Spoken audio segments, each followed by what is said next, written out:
Hi, folks. Bob Mannery here. You're listening to A2D Radio, real sports talk radio for the fans, by the fans, no agenda. These guys are the best in the business. Hashtag it. No notes.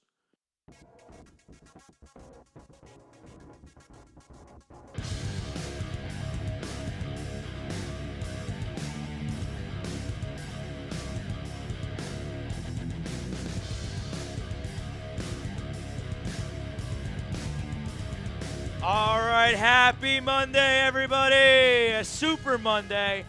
Filling in admirably this week, Brad Ryer in Hawaii, Ryan Brodo, Frank the Tank back producing.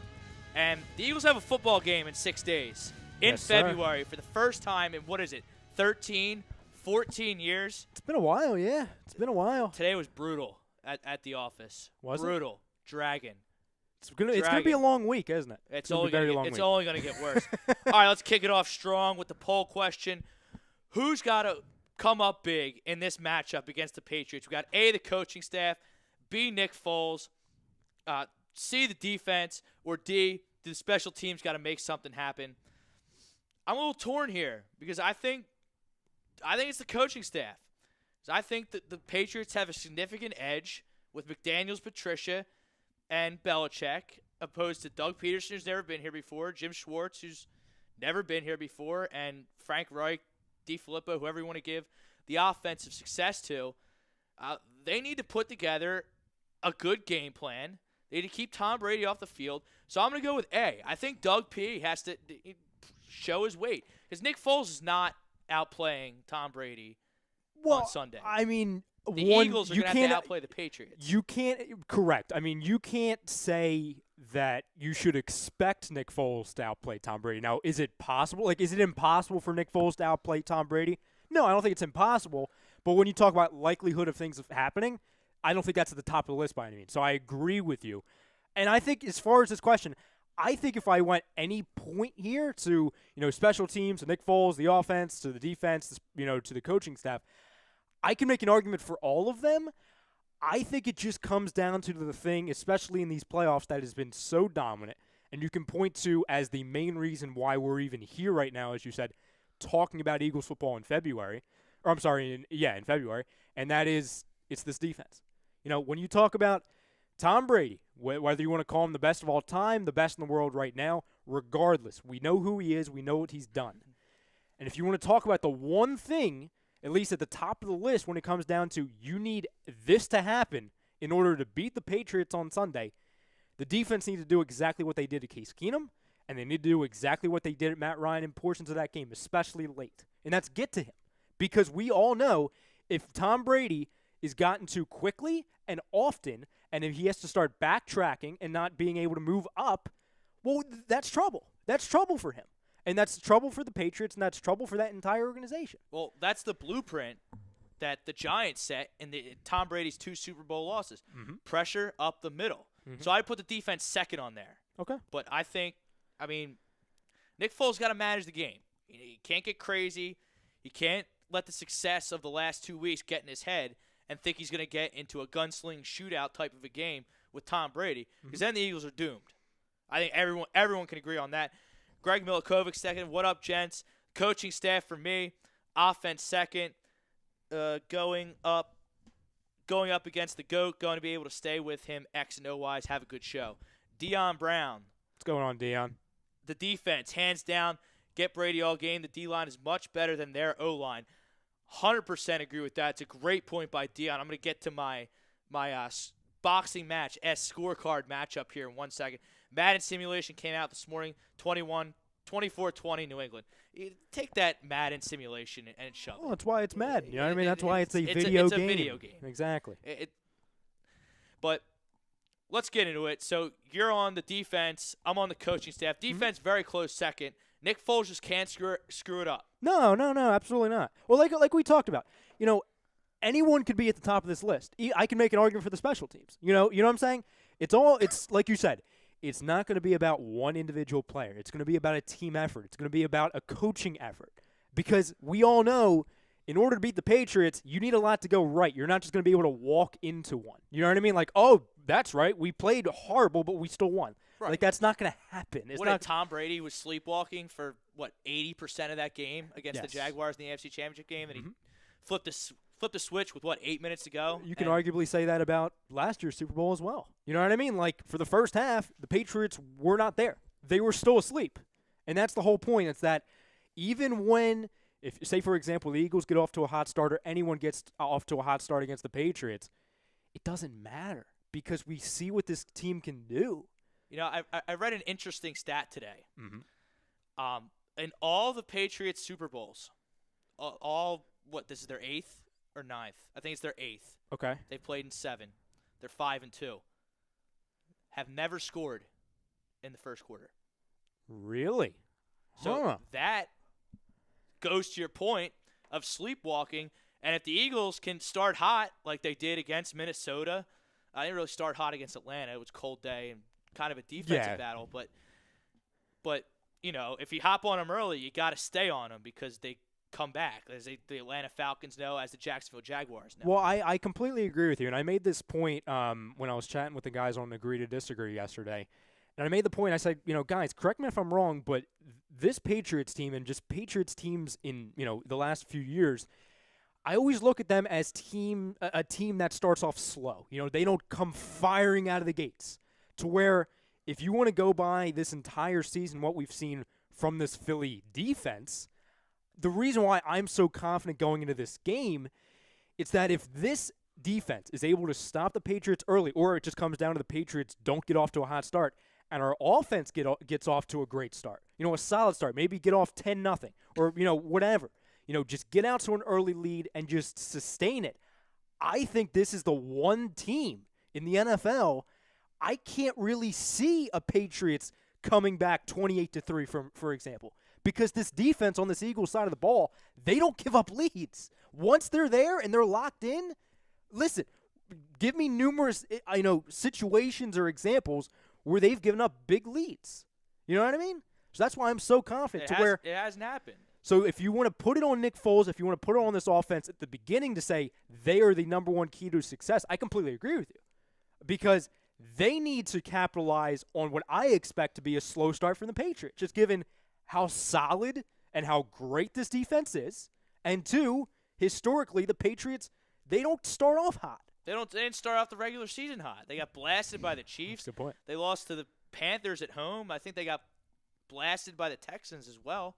They might have beat the Texans, but they let up a lot of points. They beat the Texans, but it came down to like a final touchdown drive by Tom Brady with 20 seconds to go. Shocker. Yeah, there you go. Shocker. But all right, let me go to my scorecard here. Yeah. Scored it UFC, boxing style, whichever combat sport you like to follow.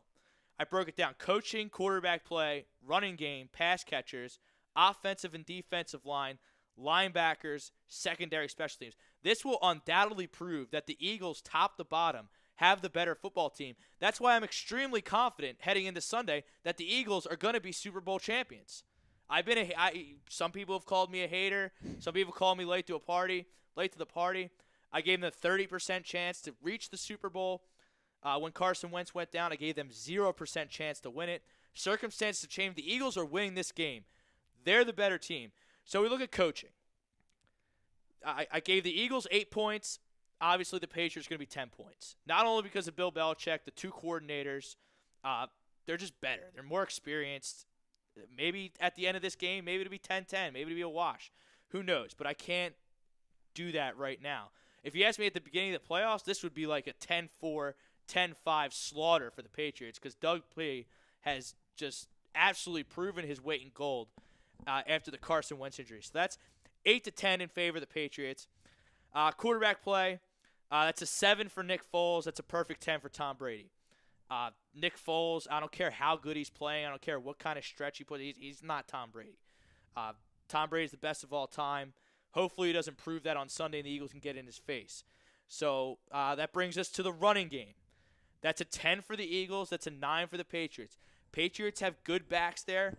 I think the Eagles are slightly better. I think the Eagles are going to win the rushing battle on Sunday. Pass catchers. That's a 10-10 wash. You got Gronk up there. You got Cooks up there. You got Ertz, Jeffrey. Aguilar's been absolutely fantastic. Amendola and Hogan. I see that being a complete wash, 10 points for each team. Offensive and defensive line. How many times have we heard, Ryan Brodo, that football games are won in the trenches? About every day. Every day. Every retired offensive lineman on ESPN, NFL Network, CBS, Fox. Football is won in the trenches. This is where the Eagles have a significant advantage. I gave that 10 for the Eagles for their offensive line, 10 for their Eagles for their defensive line. I didn't go below a 7 in any category just because it's the Super Bowl and everybody's pretty good, obviously, because they're in the Super Bowl.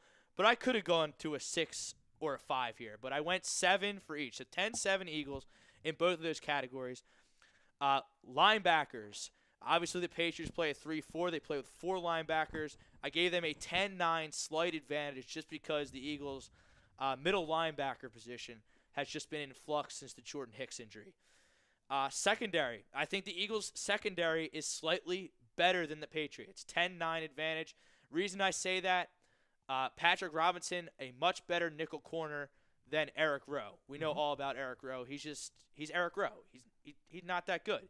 And then special teams, I gave the Eagles between covering, returning, and Jake Elliott, I gave them a 10. I gave the Patriots an 8. I mean, maybe I can give them a 9, whatever. But I think the Eagles, from a coverage standpoint, the Eagles have blocked how many punts this year? How many field goals this year? Well, more than the Patriots. More than the Patriots, hence the advantage. So we give them a 10-8 advantage. That gives you a score by unanimous decision, 84-80 to the Philadelphia Eagles. They're a better team. And I really don't – and I think that's fair. And I think, it's easily for someone to watch that's not an Eagles fan or just in general be like, oh, of course, you guys are being homers by saying that. But – saying it's 84-80, you're still saying it's close because it is, but the Eagles are better. And I don't think that's a hot take. I think that's fair, absolutely. I completely agree with you. Over here on YouTube, want me to get to some of these YouTube things? So Twisted Ninja says Eagles are going to win the Super Bowl. J-Hot, what's going on? J-Hot, he says he's talking about Nick Foles. He says he is our leader and we will follow him. He also said, go Birds, we are against the corrupted Pats.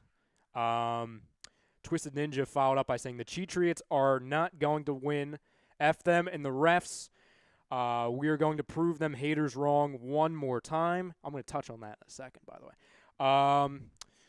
Let's see. We have Sodam Glutch saying team effort. Coaching has to be superb. This will be our hardest game all year. Let's see. J-Hot says, I hate hearing the Pats are the greatest of all time. No, you're not the greatest of all time. If you have cheating charges dating almost back to 2 decades ago. Can we stop with the cheat? Got to get over 04. Got to get over Deflategate. It's done. It's over with. I don't want to hear about the refs. I don't want to hear about collusion. It's about football tonight. It's about the Eagles versus the Patriots. We're leaving the refs out of it.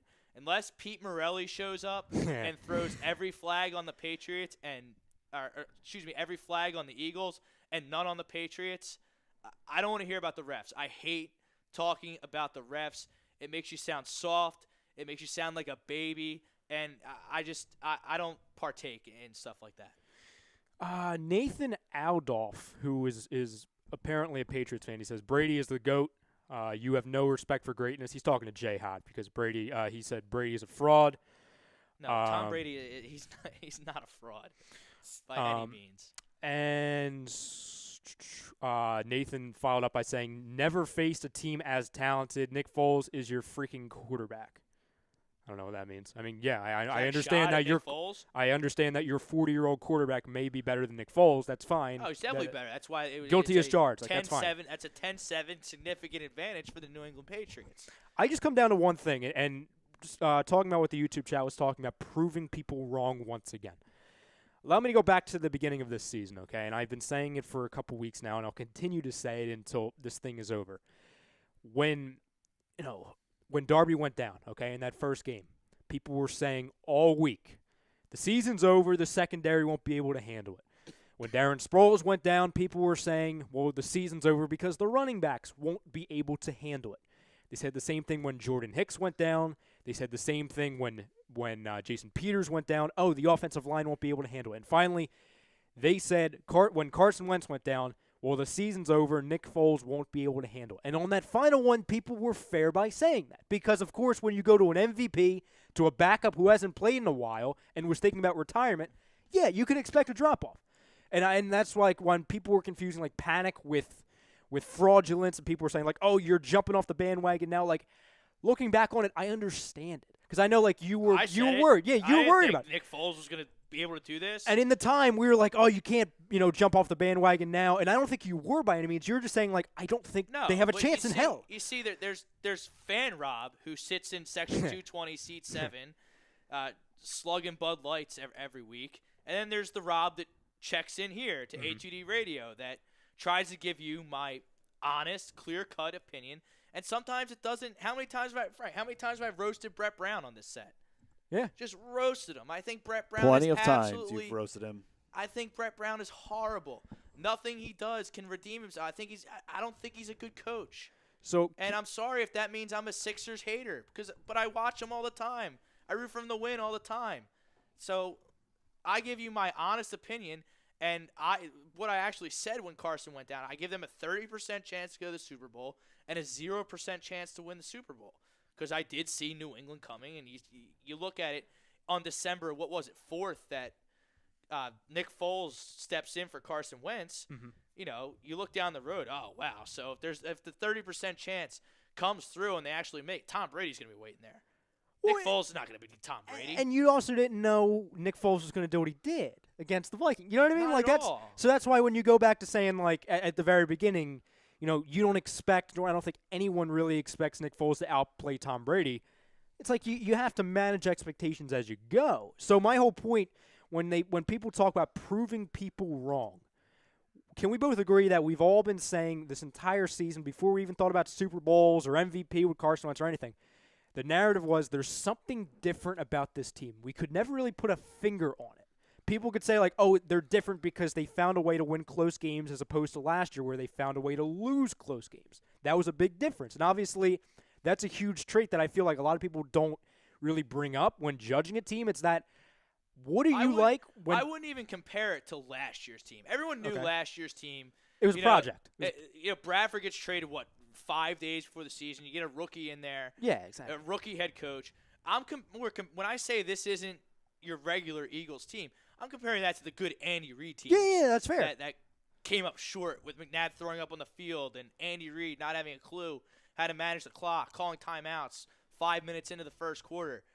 That team, that's not what this Doug Peterson, Nick Foles, Carson Wentz, Jim Schwartz-led defense team is by any means.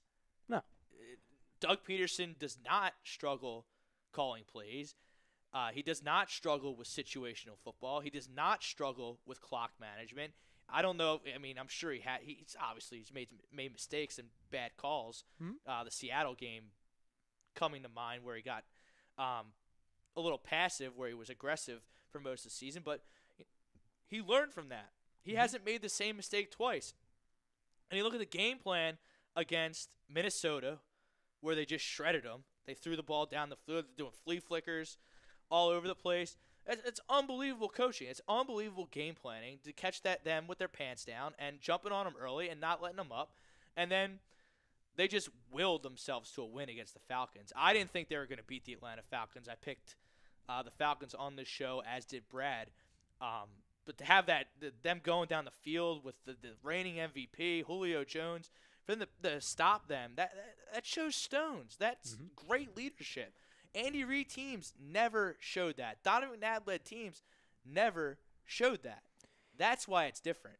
It's just, I don't want to call this a big moment team because we haven't reached the big moment yet. We haven't reached the big game yet, and a.k.a. the Super Bowl. So I don't want to jinx anything by saying that, oh, this team's about the big moment. Just don't say the P word. No. You know what the P word is? Go ahead. Parade. Not saying the P word. Gotcha. Parade. Brodo. Listen, You're I'm not. You're now 100% responsible Really, if the team I loses guarantee you, on I'm Sunday. sorry, A2D Yeah. Radio viewers. I'm not the first one that said it. I'm definitely not going to be the last person to say it. You're not. You're not. And I'm just busting stones. No, But I know you are. I know you are. First name, last name. First off, it's a great YouTube name. It's very original. He says, "Yo, how do we beat the Patriots? Forgot that the Pats beat Seahawks with similar offense, RPO. How do we beat the Pats?" I think it comes down to physicality. I mean, I can give you 17 different ways to beat the Patriots. I think number one is that this Eagles team, is more physical, in my opinion, than the Falcons were, than the Seahawks were, and I think they're way more physical than this Patriots team. I just think it comes down to that. Yeah, I mean, it sounds weird to say that defense for Seattle, that Legion of Boom, that it sounds weird to say that this Eagles defense is more physical than that defense, but I think you're right. I just go by what I see, man. You know what I mean? Absolutely. Nancy Brinkman, D will prevail, will not be able to run.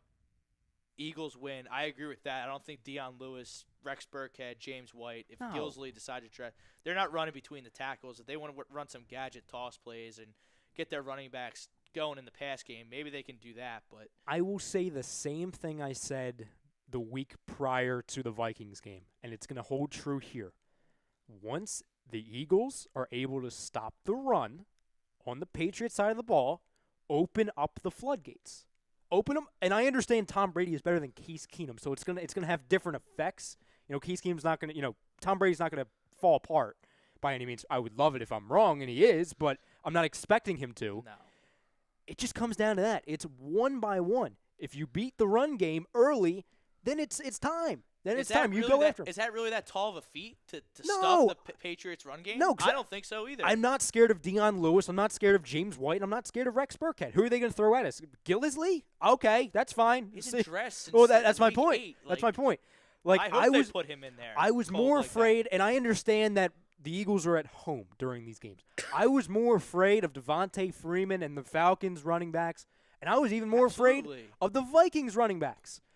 I just think these little freaking running backs on the Patriots side of the ball against this physical defense, I get it, it's indoors, but still, physicality is going to win this game. And I think and this is obviously cliche, but the Eagles showed signs of it against the Oakland Raiders and the Giants, or in the negative realm of things. They need to figure out how to freaking tackle people, obviously, because they did it well against the Falcons. They did it very well against the Vikings. That's what the Vikings did poorly against us. They couldn't tackle anybody. To where I think it's going to come down to, one-on-one open field type things, these little dink and dunk, type of passes from Tom Brady. And that's it. All right, Deion Brown. Deion always checking in every week. What's going on, Appreciate that.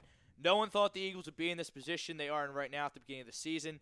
So now it's time to seize the moment. This is a special season. Time to cap it off the right way. I agree with you. Preach it, Deion. Yeah, no one thought they were going to be here, but they're here.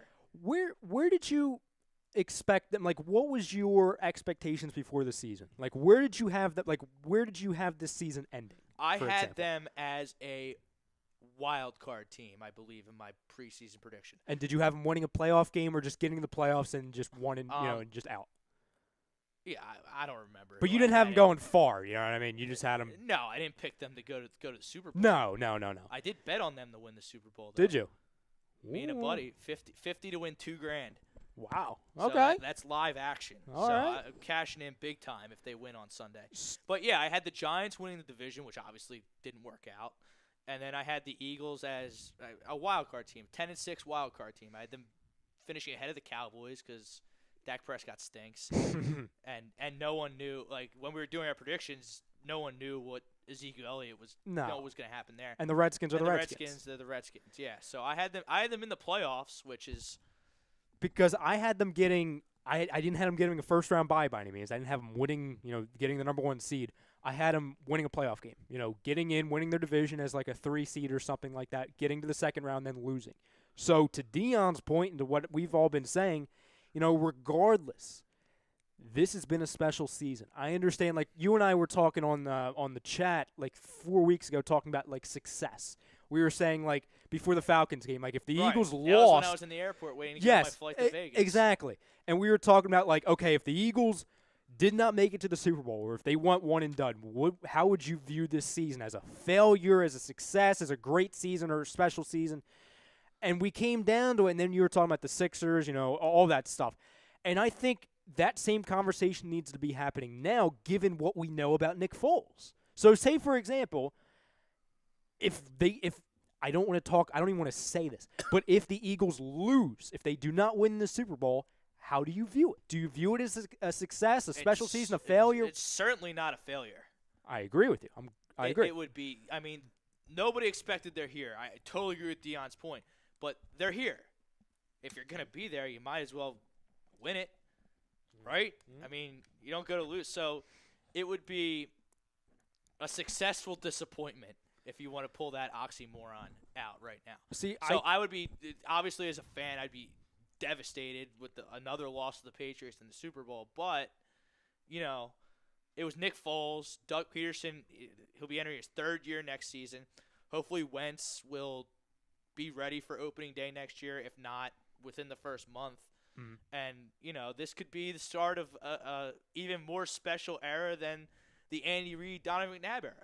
I agree. And the way I look at it, by no means would I label it a success with anything other than a win on Sunday, on Sunday night in the Super Bowl. That would be the only way I labeled this as a success. Now, to your point, I wouldn't label it as a failure either. And you can, people at home could say like, oh, well, they lost in the Super Bowl. They didn't win. Let's take a big picture again. Lost their MVP quarterback. You had to go to a question mark. I understand Nick Foles was great this past game. He was great, and he was very good against the Falcons. I understand that, and that's great. But we still went from an MVP to a question mark at the end of the season. Adjustments. You also lost Jason Peters. You also lost Hall Jordan of Fame, Hicks. Left tackle. Yes, you lost Jordan Hicks, a big staple in that defense. So it's not like you came out of there unscathed. It's not like you still had Wentz. You still had Peters. You still had Sproles. Jordan Hicks. You even lost freaking Chris Maragos. You understand? Like Specialty. Yeah, correct me if I'm wrong, but did we not lose at one point in this season every leader of a unit? Like we lost Maragos. Right. We lost Peters. We lost Wentz. We lost Sproles, and we lost Sproles Darby. is just as important as special teams as Maragos was as well. That's true. That's very true. Peters, left tackle. Left tackle, quarterback, middle linebacker. If you're building a team from scratch, those are the three positions you start with. True. They're not the first string guys playing on Sunday. When it comes to middle linebacker, it's not even the second or third string guy. This is a guy you got from Baltimore off the streets. Darnell McPhee. I don't even know if I have his name. Ellerby? Right. Ellerby, yeah. yes. Ellerby, yes. Who was hurt last week? He wasn't even freaking play. So that's like the biggest thing. A guy that we just picked up, he was hurt. We were playing freaking Najee. Najee was playing. Najee good. Right, Vespi? He wasn't playing in that game against the Vikings. We were playing Najee good over Donnell Ellerby. I know with a lot of people, especially Ravens fans, when they had Ellerby, he is known to be injury prone. Oh, so great. I'm not too surprised when I found out he was out in that championship game. But Najee. Other than that one play, he held his own ground. So I got to give Najee a lot of credit for that. There's a reason you pick up the guy in whatever week 10 or whatever. Yeah. Oh yeah, exactly. Over here on YouTube, so we got Michael DeAndre. Peterson's going to pull out all the stops this game. This has been a special season, and we still got one more win to go. Mm-hmm. And I have faith in this team. This trophy is coming back to Philadelphia boys. Michael makes great points here because I don't think Doug Peterson's going to lay an egg. I don't think Jim Schwartz is going to lay an egg from an offensive or defensive game plan standpoint. Nick Foles might not throw for – what did he throw for last week? 2-3 something? Like 359 or something crazy? 359 and 3 touchdowns. I don't think he's going to do that, but I don't think he's going to look like he did against the Cowboys or the Raiders either. No, he's not going to throw – he's not going to have less than 88 yards like freaking Irvin said on NFL Network. Is that what he said? Is that what he's saying? Yeah. Like in the Super Bowl, he's going to have – No, he was saying that against the Vikings. He said that Nick Foles is going to be sacked for eight times. He's going to have less than 88 yards. I think he was playing along with the 88 thing, but still he said it, so I'm going to take him at his word. Yeah. He shouldn't have said it if he didn't mean it. But no, I agree with him because it comes down to, say, for example, if the Patriots win this game, it's not – if you went in a time machine and you came back and said, like, okay, the Patriots are going to win. I don't think the reasoning, I don't assume that, okay, it's because the Eagles laid an egg. I don't think that. I think it's because, okay, they probably won because of experience. Like, that's the big, big thing. Because, like, for example, when I have to hear it every day on ESPN, FS1, all these things, and the reason why people were going with the Patriots so confidently, like they're not even thinking about it, their main reasoning is, because they're the Patriots, because history tells us it's going to happen again. And I understand that, because we say all the time, like, the Browns are the Browns, the Patriots are the Patriots, the Sixers are the Sixers, and, so on and so forth. But at the end of the day, ladies and gentlemen, this is a different team. In years past, I'm pretty sure the Falcons weren't the Eagles this year. You understand? Like, the Patriots didn't come back from 28-3 on the Philadelphia Eagles, especially this Eagles team. They didn't beat the Seahawks in a last-minute choke by the Seahawks against this Eagles team. It's different. They're different teams every single year. And I'm pretty sure, correct me if I'm wrong, this is the first time Tom Brady's had to face this Eagles team. You know what I'm saying? This is the first time the Patriots have faced a top 5 scoring offense and a top 5 scoring defense in the Super Bowl. So you could say, I know Wentz is the reason for a lot of those gaudy offensive stats, but you could say that this is the best team that the Patriots have faced in the Super Bowl on this run they're in.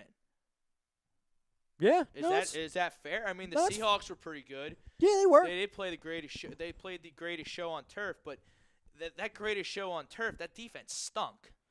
Which the greatest show on turf? You mean the Rams? You're talking right when they won in 2001. Yeah, and not the '99 team. No. That team was unbelievable. That had a top 5 defense, if I remember correctly.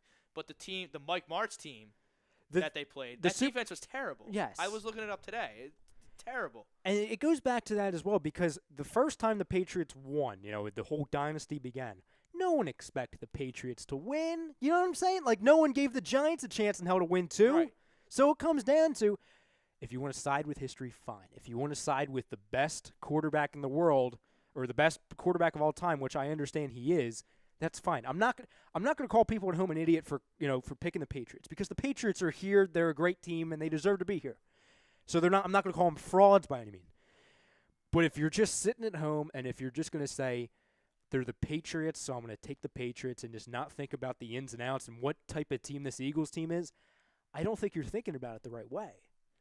Because this Eagles team has shown time and time again that they can win numerous different ways against numerous different game plans on the other side of the ball.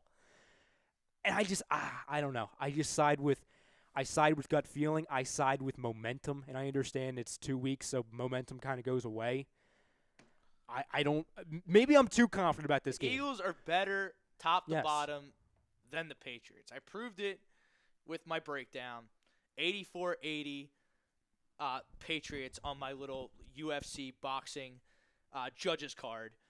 But let's look at some of the Patriots have never played an opponent that were top 5 in offense and defense in the Super Bowl.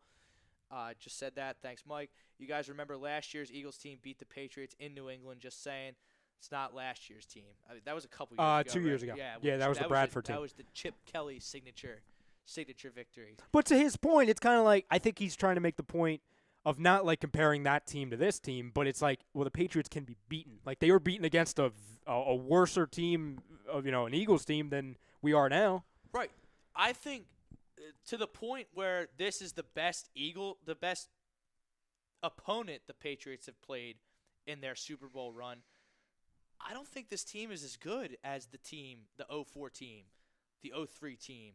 Talking about the Patriots. Yeah. The 07 team that lost with Randy Moss. No, they don't. There's just something about – I don't want to say – again, I'm not calling them frauds. And I know a couple of people in the chat will say, like, oh, they're not frauds. You don't respect greatness. I'm not saying that. But my point is, this entire season, there's been something about them that just hasn't been right. Is it that, the quarterback's 40 years old? Maybe. Is it because they don't have Edelman? Maybe. There's just something about them. And I don't know if it's because of how good this Eagles team is, but when you compare 2004 Eagles-Patriots to 2018 Eagles-Patriots, I don't think it's freaking close. I think it flipped. I think it's completely flipped. I thought the 04 Eagles were more talented than the 04 Patriots, but they didn't win because Andy Reid was a dope with the clock and McNabb threw up. Yeah, and that Eagles team was loaded, and they turned especially over the on ball defense. like every single drive. It seemed Right. like. All right, Michael DeAndre. So the question is, do the Eagles go score for score? No, they shouldn't go score for score. Or do they try and run the ball and control the game? You got to run the ball. You can't get into a gunslinging matchup when you have Nick Foles against Tom Brady. You can't get into a shootout. Now, I know Nick Foles and Tom Brady don't play each other, but I don't think Tom Brady and this New England Patriots offense are not going to march up and down the field against this Eagles defense. They're too good. No, I mean, you see what happened. I know it was just for one half, but you see what happened against the freaking Jaguars, and that was at home. For that first half, they were not doing anything. Nothing. Anything. And I understand they came back, but that's due to poor game planning, and that's whatever. The Patriots are not showing up for the last 8 minutes of the game and beating this Eagles team. No, if it comes, absolutely not. That's not going to fly this week. Let me just tell you this right now, and it can come back to bite me. If it's like a 2-score game in the Eagles' favor with 10 minutes to go, that game's over. Like the game's over. I'm sorry. Like I understand 28-3, never say die. Like I understand. Like knock on wood. I'm telling you, if this Eagles team I wouldn't trade spots. Yeah, yes, exactly. If this Eagles team can establish a lead and Nick Foles can just limit the mistakes once again, listen, call me a homer. Call me unrealistic.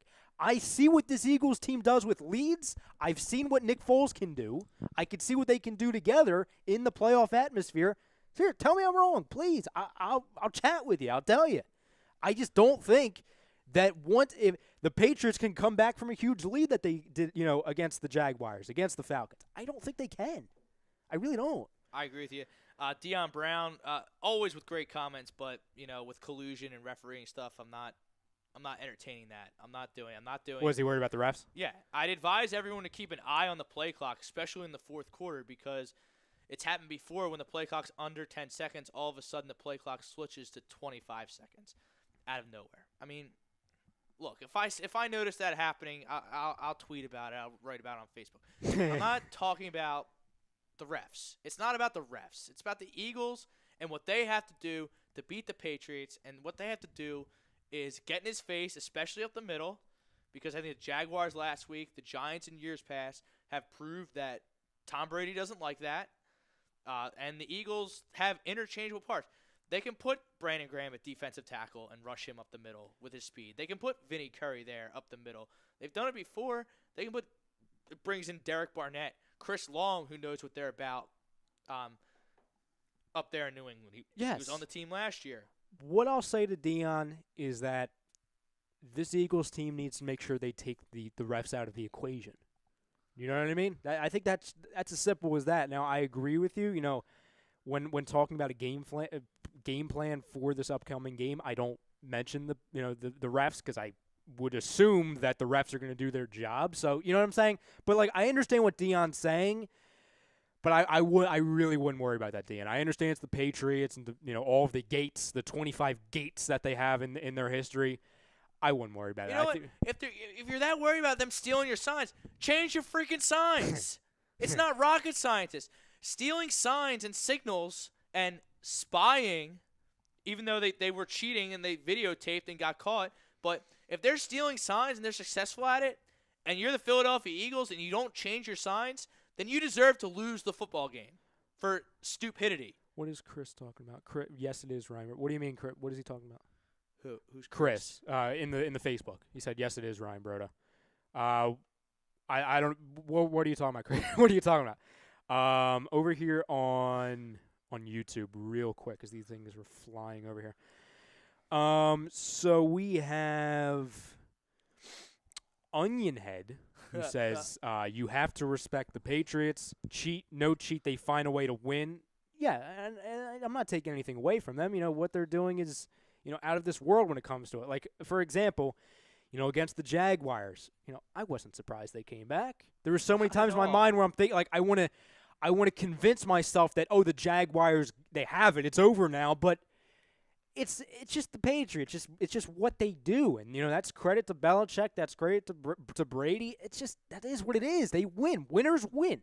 And I know that sentence, that phrase, is not going to go over well this week, especially in Philadelphia. But winners win, and that they find a way to do it. Like we talked about earlier, this Eagles team finds a way to win. So I think it holds true for all teams that find a way. You know what I mean? There's teams that in dire positions in the game find a way to win the game or find a way to lose the game. And that's the difference. So the Patriots, for however long they've been doing this, they've found a way to win games. So it just comes down to that. Let's see. Foolish Demon says the Pats just aren't who they used to be. Eagles are the better team than the Patriots this year. I agree. I agree too. Onionhead says, well, they have Tom Brady and Bill Belichick, and they have Gronk. That will kill everyone. Well, okay. I mean, that's those are three huge pieces to success. I mean, if those three guys, if Brady goes out and just is Tom Brady and proves why he's the greatest of all time, there's really not. It's like Jordan when he would drop 60 in the playoffs. Doesn't matter who's on him. Jordan came to play. He wanted to win, and he's going to overcome anything and, get the job done. If that happens, then, the Eagles are SOL. I don't think that's going to happen. I think the Eagles are a better team than that. As far as Gronk goes, I mean, first off, he's one hit on the head away from being out of the game, number one. Number two, the combination, I guess Malcolm Jenkins will draw that assignment coverage-wise. Yeah, I would imagine maybe so. Kendricks, maybe a little bit of everyone. I'm not sure, but the Eagles have heads that can limit Gronk. I think it's damn near impossible to take him out of the game completely unless he gets injured. But I'm confident in whether McLeod, Kendricks, Jenkins, Patrick Robinson will be in the slot, but I mean, the Eagles have the tools to limit him enough to where they can win the game and not have him be just a thorn in their side the whole game. Foolish Demon makes a great point. He says, when was the last time a Patriots team has absolutely killed anyone in the Super Bowl? None of their 5 Super Bowl victories have been more than 6 points. They just throwing that out there. You know what I mean? It's true.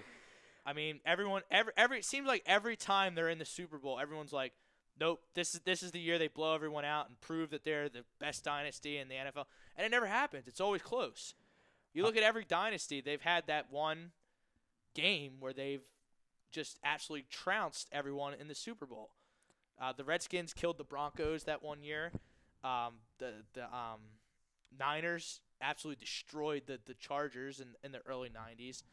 I had other ones written down too, but that doesn't happen with the Patriots. No. So, again, when we talk about winning close games, finding a way to win, I'll say it again, the Eagles have shown that they're able to do that. Renee Ballard says, so tired of people talking smack. Oh, man, I've seen so many Pats fans coming at me either the same broken records, sound like they've been watching NFL Network, and commentator all day, word for word. Yeah, Patriots fans are obnoxious because they're from Boston. I can't stand Boston. Give me the Yankees over the Red Sox any day of the week. We were watching the Atlanta game. I was out in Vegas, and we were at the bar, and this obnoxious old head Patriots fan is just trying to just get under our skin the whole time. Every time something bad happened to the Eagles, he would cheer and just point at me, try and get under my skin. Finally I just said, dude, you're a loser, man. Like, oh, I'm just cheering because I had the under, but they just scored a touchdown and you're giving me the business. That's horrible for your under. They don't know what they're doing. I can't stand Boston. I can't stand their fan. They're so snobby. I can't stand Boston. I can't stand New England. I am a fan of Tom Brady. I do root for him more often than not, but I won't obviously not be rooting for him on Sunday. But no, I mean, I respect Brady. I would not say I like him by any means. I mean, I would love him if he was on our team, but he's obviously not. And I'm always a contrarian like that. I'm a LeBron guy. I'm a Brady guy. I like those types. I'm that type of contrarian guy. Renee Ballard says, not unbeatable, though, talking about the Patriots. The script is on beating the Pats, but not everyone has the pieces to it. I believe based on that recipe, we have the ingredients to get it done. Listen, now you're preaching to the choir here. I agree with you. Fullest Demon says, I didn't know Tom Brady was the only player on the Patriots. And, I think it was Robert Curatolo said Foles is no Brady. Like, breaking news. Yes, we know that. We know. I reflected that in my breakdown. And I said it when it was against Matt Ryan. It's not Nick Foles versus Matt Ryan. It's not Nick Foles versus Case Keenum. It's not Nick Foles versus Tom Brady. It's the Eagles versus the Patriots. It was the Eagles versus the Vikings. It was the Eagles versus the Falcons. And if you want to put them all together, like you said on that list, when you were rating it, in boxing version, the Eagles are the better football team. And if you want to compare the two in the chat, please do. Tell us where you believe the Patriots blow the Eagles out of the water. If you want to say quarterback, sure, fine. I'm not going to take quarterback out of it and take the coach out of it, because those were the only two categories where I had the Patriots as a significant, no doubt about it, advantage. Okay, the Patriots linebackers are way better than the Eagles. Tell me how. Tell me what I'm missing. Tell me. The secondary is way better than the Patriots secondary is way better than the Eagles secondary. Okay, tell me how. The pass catchers, I had that as a total wash. If you think Brandon Cooks and Gronk and Amendola and Hogan are that much better than Jeffrey, Ertz, Aguilar, Torrey Smith, who actually caught the ball a couple times in the NFC Championship game, so point it out. Ertz versus Gronk, Chris Lyons with question marks. Yeah, Gronk's better. Is he that much better that it's going to tip the scale in one game, especially how the Eagles use Ertz over the middle? Gronk's great. I know you're not disrespecting Gronk, but Gronk's great. You know what I'm saying? Like, he's a freaking animal. Alshon Jeffrey's better than Cooks, though. Well, yeah, but that's not the conversation. He's talking about just Gronk. But you know what I'm saying? I grouped it as pass catchers. Oh, okay. I get it. No, again, if you want to grade everything as a collective unit, not, okay, Ertz versus Gronk or Foles versus Brady, I agree with you. It's on the Eagles' favor. If you don't want to just say, oh, it's Peterson versus Belichick. Again, like a lot of people were upset with Robert in here. Like, for example, TTP Ballin says, but Robert, there's more to football than just the quarterback position. Plus, Brady has to go up against one of the top defenses and best pass rush in the game. What is Robert, a Giants fan?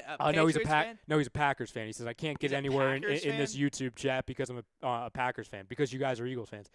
Listen, again, it's very easy this time of year. It's very easy in general just to say, oh, well, of course you guys are going to say your team's better because you're homers, you're Eagles fans. Listen, if you've watched this show, if you've followed this network for any point in the time. I'm far from a homer. I don't think Rob and I are afraid to rip on our teams. I'm pretty sure. I'm far from a homer. I get ripped in this chat every week for not being a homer. And Brad, who usually sits here in Ryan's seat, he's a Giants, Yankees, New York guy. So he's far from a Philly apologist either. So if you're looking for a homer Philadelphia show, this is not the time slot. TTV Ballin says, bro, you can't get anywhere because talking to Robert Curatolo, because he's saying, I can't get anywhere in this YouTube chat. TTV Ballin was saying, bro, you can't get anywhere because you keep saying Brady, Brady, Brady, Brady, Brady. That's true. Like, Brady, I get it. He's great. He's the best quarterback of all time. No one's taking anything away from that. But right now, it's more than just Brady versus Foles. Do you really think, if the game was just about the quarterback position, do you really think Case Keenum would be getting as far as he did? Do you really think Nick Foles would have gotten as far as he did? And he was great. It's more. When you have such a dominant physical defense that we have, the Eagles have, it's different. When you have the weapons around Nick Foles that can make Nick Foles better, when you have a guy by the name of, I don't know, Jay frickin' Ajayi and a Mac Daddy truck like LeGarrette Blount and a guy that's great, I think great in spots, and that's Corey Clement, and then you have a guy that can set it all up named Doug Peterson, I'm sorry, it's more than just Brady versus Foles. It's more than that. Bob Brinkman, corners will handle wideouts. D holds runners under 100. Got to keep Gronk on the Eagles run the ball. 2017 Eagles. That's a great. I love the under in this game, Ryan. Love it. What's the over-under? 47.5, I think it is. Yeah, I really. If the Eagles are going to win and are serious about winning, I think this game's going under. So let's play a game with the chat, and I'll ask you as well. So remember when I brought up the time machine earlier, and I do this from time to time. 48. 48. Yeah. So if someone went in a time machine, and they came back and said, you're going to score 21 points. The Eagles are going to score 21 points. Would you take that? Yes. So you think that would be enough? That's tough It is. because, yeah, 21 could be enough. Absolutely, with the way the defense has been playing and how good they are, and how I think the Eagles' defensive line matches up against the Patriots' offensive line, which I think is kind of average compared to the best defensive front in the league. And the Eagles, 21 points very well could be enough. And I just said I love the under, so 21-17, 21-20, something like that. Okay. That could easily be enough. Absolutely. What about you, Mr. Vespi? What about you? I figured I'd get you in here get your opinion on it for a second. Okay, what was the question again? So if someone in chat, let us know in the All right. comments below as well. If someone went in a time machine, all right, went to All the right. Super Bowl, came back and said the Eagles are going to score 21 points in this game, Okay. would you take that? Do you think it would be enough? Rob said yes. I would say no at the moment. I would have to agree with Mr. Brodo with this one. I think the Eagles need to score a little bit more than 21. I mean, looking at how they did against the Vikings, I mean, they could really defy expectations if they score more than 21. I could say they could put up. I'm gonna go with 28. Is probably going to be the number to beat going into the Super Bowl. Whoever scores 28 or more, you got the win right there. Holy hell. That's okay. All right. Matthew Blank, the one place where the Eagles, Sup, Matt? demolished the Eagles is Super Bowl experience, obviously. Yeah. That's how they come. That's how they came back last year, in my opinion. The Eagles will have to play a whole 60 minutes while the Pats can feel comfortable keeping it close and biding their time. Well, let me go back to that comment because he makes a good point. Well, first off, like we said earlier, All right. to me. So I actually What's know this Matt Blank guy. Okay. Okay. He's actually a Redskins fan. Is he? Yes. All right. So That's let me. all right. No, that's fine. He makes a good point. Out of Lancaster, PA. So my Give me a point little is, shout out here. my point is, when you talk about last year, okay, and you can say yes, the Patriots won because of experience. That's fine, and I think that had a big part in it. Obviously, the Falcons played not to lose in that game. You can talk about this Absolutely. past game against the Jacksonville Absolutely. Jaguars. They played not to lose. The thing that, and I don't know if people were talking about it a lot after that game. Oh, we talked about it last week. Well, about did you guys touch on the fact that the Blake Bortles and and Marone and everyone they were on the field with 55 seconds left to Right, go in the second yeah, half, no, and they're we like, roasted- we're fine. We're just gonna go. We're not Yeah. playing the Patriots or anything. me Not and- Tom Me Brady." and Brett roasted him. Oh, Yeah, good. Yeah. Because that's playing not to lose. That's like, okay, we're on our 20-yard line, but just in case something goes wrong, we're fine. We're fine. Nothing's gonna happen. I mean, to look at it with the Jacksonville New England game, you have to give it. I mean, they were playing scared. That's basically what happened. So at the end of the day, and the reason, like I talked about, when it comes to this defense, going back and being able to sustain leads, and two, going to a situation. Was everything all right, Frank? Yeah. I think we Yeah, lost Facebook. Let me momentarily. check Frank's something real quick. Frank's gonna fix it up. Hold on. Let Should me we check. break? Let me check the Facebook feed. I think we're still going on Facebook. Could be Is it just my thing? It's probably on you. All right. Facebook, let us know if you can see us. All right. Up here we. They all right? All right. The feed is not working apparently. I'll go to it in a second All because we're gonna go to break in five minutes anyway. And of course, Matt right. Blank apologized that he broke the live feed. Yeah. So my whole point is, we'll get it fixed shortly.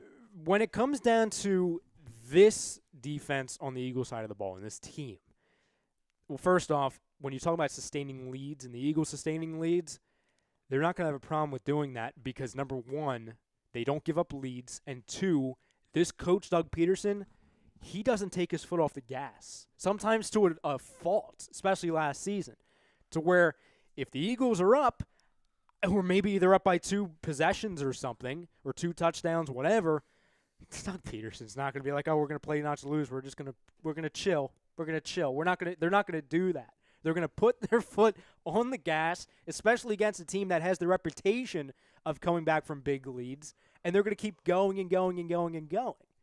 So to his point, the Redskins fan, I don't think we have to worry about that. Experience, absolutely. But when you talk about playing not to lose, that's not this Eagles team. It's not. But when you talk about Foles versus Brady, it's really not a fair comparison because it's Nick Foles against the Patriots defense. It's Tom Brady against the Eagles defense. Yes, that's correct. They're not ever on the field at the same time. No. So to say it's all about Foles versus Brady, I think that's just – it's the biggest misconception in the history of sports. CBS, Fox Sports 1. It's a misconception. Patriots jargon. Yes. Which is BS. 100%. It just comes down to, man, it's a team game. It's not just it's not one player. I'm sorry. All right, so the chat on YouTube, when I brought up like the time machine, like will you take 21 points? Let's see. TTB Ballin says Eagles will need at least 24 in my opinion. I'll go with 26, TTB Ballin. I'll touch on that later of why. Renee says no need at least 28. Robert Cortolo says Pats need to score 28 to win. Edgar Venzer said, I'm talking about if it was 21 points, says if this was at home, yes. Ethan Vlog says 30 points. Foolish Demon says, I think it will be 28-20 Eagles. Onionhead says, Time Machine, I say 28 or more will win it. Foolish Demon says, Eagles went for a touchdown in the end of the half. Doug isn't afraid of anything the Pats do. Let's agree. Hot Take Hockey says, any Flyers fans here? Hockey fans? Well, I'll tell you Hot Take Hockey. Every Thursday, 10 o'clock here on A2D Radio, there's a hockey show called the Hockey Happy Hour, so you'll be a big fan of that. Renee says, we give Tom 14, and if we have only given 10 points per game in the last 5 games, that gives them 24. We need at least 28, and that is if they get to 24. Let's see. TTB Ballin, I believe he's saying he thinks Doug Peterson's going to be the reason we win the game. He says, I have utter confidence Doug will put together a great game plan. Let's see. When's the last time you said that about Andy Reid in a playoff game? Good point.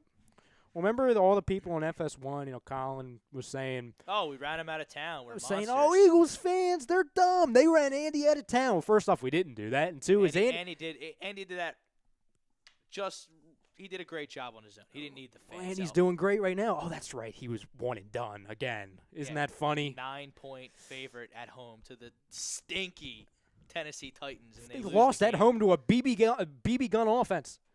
It was Mariota. He freaking sucked this year. And I'm a Mariota guy. I sat there watching that game just feeling so bad for those Kansas City Chiefs fans who got sold a bunch of bullshit. That they were getting a great coach that was going to lead him to the promised land, and he just falls flat on his face time after time. That's 2 straight games he's lost as a favorite at home in the playoffs. This is the last comment I'll make before we go to break. TTB Ballin says, we've given up 17 points total to the following.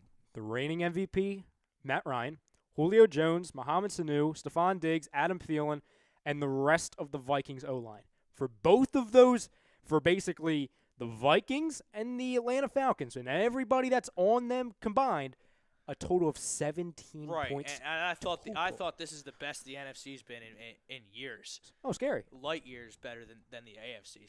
For the Eagles to run through the NFC playoffs like they did with a backup quarterback, that was super impressive. It helped they didn't have to play the Saints because of that Minnesota miracle or whatever. So that helped that they didn't. In my opinion, didn't have to play the second best team. Mm-hmm. But, that's the way the chips fell, and the Eagles dominated defensively throughout the whole NFC playoffs against a really good NFC field. So what do you want to do? You want to go to break? We'll take a break. We're going to get the Facebook feed up for you. We had a few odds and ends to tie up, and from a national standpoint, the Sixers are in action as we speak, so we're going to get into all that right after this on the Sports Hounds, A2D Radio.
listening to A2D Radio, real sports talk radio for the fans, by the fans, no agenda. These guys are the best in the business. Hashtag it. No notes.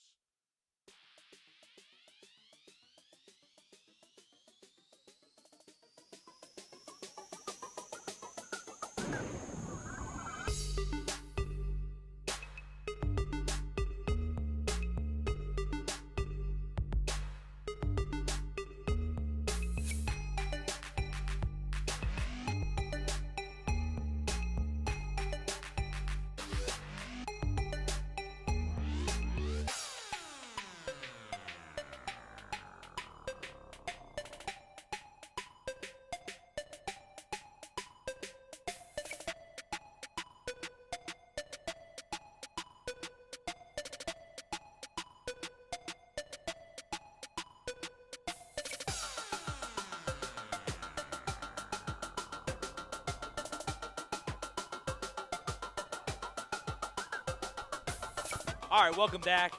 A2D Radio, Sports Hounds, Rob Brinkman, Ryan Brodo filling in admirably for Brad Ryer. Brought to you by Gibson Mayer LLC, certified accountants, gibsonmayer.com. We got the Scanzano Sports poll question. Who has to step up big for the Eagles? Who's the key in the matchup with the Patriots? We got the coaching staff, Nick Foles, the defense, or the special teams. You're a defensive guy. I was a coaching staff team. Let's clean up a few national spots before we get back to the Super Bowl. Sixers in action right now, down by 1 with a minute and a half left in the first half. And, boy, I woke up. I was reading Twitter, Ryan, and I thought Joel Embiid was going to play in back-to-back games for the first time in his career. Then I got a whole bunch of alerts at lunchtime. Not the case. No. When is it time to let him play in back-to-back games? Tom knows this. You know, I've been talking about this for a while. I am so beyond fed up with the whole contradiction that the Sixers are trying to put out there. Number one, by saying, oh, he's our franchise guy, it's Joel Embiid and everything and all of that. We know what he is on the court. And I've been saying ever since we've known what he is, once he finally stepped on the court. And I will continue to say it until they actually do it and put him in back-to-back games. He is not your franchise guy if he doesn't play back-to-backs. Well, Ben Simmons broke his foot last year, and he plays in back-to-backs. Yeah. He's also damn near just as tall as Joel Embiid. I understood it to a degree when we all know it was very obvious that the Sixers were still worried about draft selection, building blocks, step by step. The Philadelphia 76ers, whether people want to recognize it or not, are in a very good opportunity to make the playoffs. They are. And if they actually decide to structure this team in order to try and win instead of like, oh, you know, future, oh, health, we're going to play scared. Well, there's no way they let him play in the All-Star game, whatever, 2 weeks, less than a week, 10 days, I think it is away. You don't think they'll let him play? You said? Why would the Sixers let Joel Embiid play in the All-Star game? He doesn't play back-to-back nights for the Sixers. It's a contradiction. I mean, I think he's going to play in that, just given, you know. Well, why? I mean, it goes to you. It's frustrating. Then you see Markelle Fultz on Twitter. He throws it behind his head, the full court, and it goes in, and he makes damn near 23s in a row, and the videos on practice. He's got cryptic messages on social media about how he can't trust anyone. Who knows what's going on with this guy? Like we talked about earlier when we talk about, like, oh, we can always say the Browns are the Browns, the Patriots are the Patriots, the Sixers are the Sixers. I get it. It's Philadelphia. I get things happen weird here. I get it's 76ers and this organization always needs to make a project out of something. I get it. But good God, when it comes to Joel Embiid not playing back-to-backs, and how many years has he been in the NBA now? You know, more than one. He's no freaking rookie anymore. And we know what he is when he's on the court, how much of a difference maker he is. I would argue he's one of the most dominant players in the NBA at the moment. You're in the middle of a playoff push, and then you have to deal with whatever mess the Markelle Fultz situation is with. Like, it'd be one thing, and obviously we are not there, so I get it. Like, it's all speculation. I understand that. If it's a Markelle Fultz issue, that's one thing. If it's a Sixers issue, that's another thing. But at the end of the day, it does not fall on the kid. It falls on the Sixers. Because if they are still trying to figure out who this guy is, they didn't do their homework. They didn't. Clearly not. The fans, because I see so many people on Twitter saying, like, oh, the Sixers fans were so foolish in falling in love with a guy like Markelle Fultz. And I think he's going to be a good player if he gets his head on straight. I think he's going to be. He's a great compliment. I think to he's Ben going to be a Simmons. great player if he plays. I think he's going to be great, especially with what he has around him with Simmons and Embiid.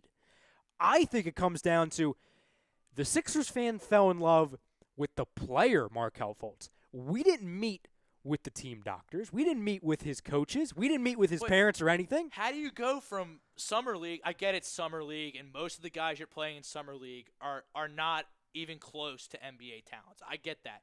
But how do you go from making perimeter jump shots, getting to the rack at will in Summer League, and then coming to camp, all of a sudden your shoulder's hurt, you're shooting foul shots left-handed when you're a righty? It just makes no sense. He went from being able to show that he could be a phenomenal player. He showed signs to not being able to shoot a freaking basketball. Doesn't make any sense. He can't. Literally, Brett Brown says, "I don't know if he can shoot a basketball." That was literally what he said numerous times. And that's your first. You trade up to get this guy. That could have been freaking Lonzo Ball. You understand? And I didn't want Lonzo Ball because I didn't want the father. He's been injured all kinds of. But guess what? Every which Here's way. the thing. You could say, "Oh, that could have been Jason Tatum. That could have been anybody." Guess what? They're actually playing. You understand? No matter if they were busts or not, no matter if they're a headache or if they're injured, they're playing. Did you see LeVar Ball's latest in the media? Oh, I see he's overseas. What did he say now? What did he say? He called Steve Kerr the Milli Vanilli of coaching. Oh, that's right. Didn't he say something like, "Oh, if anybody can Or coach something. that team," or something? Didn't What he say? what does that even mean? First of all, It's and LeVar. like, No I one mean, knows what it means. That's the whole point. Be that as it may, we're going down numerous rabbit holes here, but monster trade today in the NBA. Yeah. That a team made that the Sixers are going to be competing for at the bottom of this Eastern Conference playoff race. The Detroit Pistons, they acquired Blake Griffin, who is a max salary talent when healthy. He's going to be paired with Andre Drummond. They got Reggie Jackson there. Are the Pistons with Blake Griffin better than the Sixers? It's pretty close. It's close, yes. I mean, I'd like to say, no way, the Sixers are way better, but I can't say that. They don't play Embiid. Fultz is nowhere to be found. I can't stand watching TLC play basketball. Timmy Cabarro. He has one good game shooting, and then he just wants to jack threes every time he touches the ball. well, you know Robert what? Covington hasn't done a thing since he signed that contract. It comes down to chemistry. You know what I mean? Like, that's what it comes down to. You know, are there going to be any growing pains with Blake Griffin when he joins? Okay, with the Pistons side of it. I was going to Yes. say with the Sixers side No, of it, no. How can you develop chemistry when your best player doesn't play back-to-backs? The first overall pick that you traded up for doesn't have his head screwed on right, his shoulders hurt, whatever it may be. I don't know, but that's the NBA portion of the show. We're going to get back to Sixers. Did you watch the Royal Rumble last night? I did. Yeah, I got to say, it was So- probably the first time in about 3 years where the Royal Rumble actually lived up to Now, expectations. I'm a casual fan, but I mean, Ronda Rousey making her debut. I mean, that Ronda Rousey, even though she lost her last 2 UFC fights, she's a polarizing megastar in as far as female athletes go. That's big news that she's doing that full time now. There's no question that she's a star. There's no question about it. Like, I saw, like, Stephen A. this morning was saying that, oh, it's a shame they couldn't have gotten her when she was at her prime. And my argument to Stephen A. is there's no chance in hell she would have left in her prime because Why what's would the she do that? There's a reason why she's available right now, Stephen A. That's because She's she not good lost. That's why anymore. because she got knocked the F out. You understand? Right. Like, she got destroyed in back-to-back fights. How fun is that though? When you just step into the octagon and you know when you're Ronda Rousey that you're gonna kick the other person's teeth down their throat. Yes. For real, not athletic acting or whatever you want to call the WWE. It's performance art. Entertainment, It's performance art. Not like that, but literally kick the crap out of someone. Why would you walk away from that? Steve, It's mental. Yeah. It's mental because she understood, or at least in my opinion, it looked like she got. She understood that it's not like what it used to be, to where she's not the only person at the top anymore. You have Amanda Right. Nunez, you have Holly Holm. Everyone closed the gap. And I think also a part of it's she was probably running away from Chris freaking Cyborg as well, but that's a whole other thing. You know what I'm saying? Right, but Chris Cyborg would these days Chris Cyborg would beat her up. Well, that's my point. Exactly. So she saw an opportunity, and I think WWE did as well, to where the value was still high enough for there to be a demand. And they did a great job last night of showing and, making her seem like a star. They really did. I mean, she ended a freaking pay-per-view. Like, she ended a pay-per-view for the first time. She's only been in the WWE for one other time, and that was WrestleMania 2 years ago. Or no, I'm sorry, 3 years ago. So at the end of the day, she's a star. There's no one that's questioning that. It's all about now, can it work or can it not? But on these YouTube chats, real quick, we have a couple questions. So T2B Ballin, talking about the Sixers, he says, do you guys think we make a move for Lou Williams? Sure. I don't know what you give up to get Lou Williams, but sure, he would help a lot. I'll tell you that. I mean, of course, yeah. He's got to be the 6th man of the year right now in the NBA. I mean, not that I'm Mr. NBA with the Eagles in the Super Bowl, but yeah, sure, bring Lou Williams back. Absolutely. Let's see. Foolish Demon said it's closer with Griffin. Sixers don't know how to win a close game. That's a great point. It's a great point. What was it? I'm sorry. When you asked the question on who's better, Pistons or Sixers, with Blake Griffin, he said it's closer with Griffin. The Sixers don't know how to win a close game.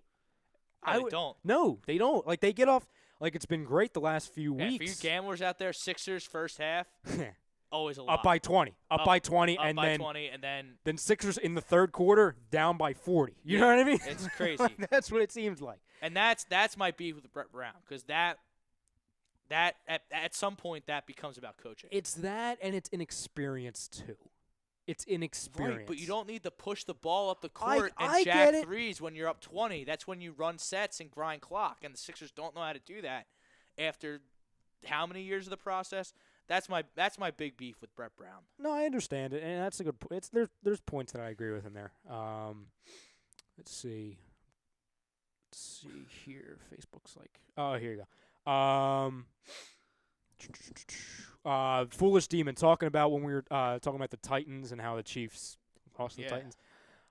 He says Titans barely made the playoffs. Titans damn near tied with the Browns this season. Titans are trash. I wouldn't say they're trash, but I mean, you could argue they didn't deserve to be in the playoffs. They were lucky that the AFC was super weak this year. A lot of Andy Reid hate here, which some I agree with, some. Some's a little. I mean, he was a really good coach. Yeah, he got us there a bunch of times, and there's something to be said for that. But when you fail like that, time after time after time, and not even failing time after time, failing in the same way, time after time after time, I mean, you got to go. Eagles' game plan makes a great point. He says, like the AFC, when the Bills, Jags, and Titans are in the playoffs, you know it's a trash year. And he also said, so you had Andy Reid, the Titans, the Jags, the Bills, the Steelers team in the playoffs that should have beat the Pats. That's pretty weak.